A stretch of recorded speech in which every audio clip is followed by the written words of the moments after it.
Hello guys, welcome to my channel. तो आज आपको मैं बताने वाला हूं कि हम पासपोर्ट साइज के फ़ोटो हम कैसे बना सकते हैं। तो सबसे पहले हम अपने फ़ोटोशॉप को ओपन करेंगे। तो उसके बाद हम फ़ोटो लेंगे, कोई सा भी जिस पे भी आपको मर्ज़ी हो वो आप ले सकते हैं। तो यहाँ पे हम ओपन कर लेते हैं फ़ोटो को।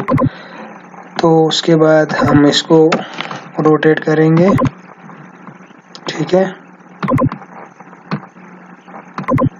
रोटेट करने के बाद हम इसको क्रॉप साइज देंगे। यहाँ पे मैंने क्रॉप का जो साइज है वो दे के रखा है।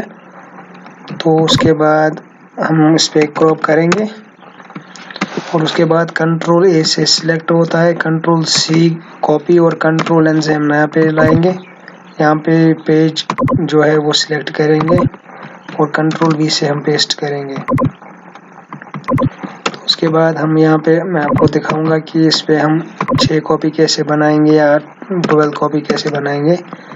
तो आपको अल्ट और शिफ्ट पे प्रेस करके रखना है और ड्रैग करना है। उसके बाद फिर से ड्रैग करना है और कंट्रोल ई से 1-2 बार करना है। उसके बाद सेम वही प्रोसेस।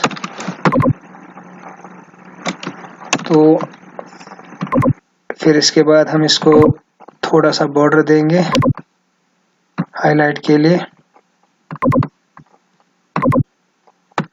देखिए, ये आपने देखा कि कैसे मैंने 12 कॉपी बनाई है। Thank you so much.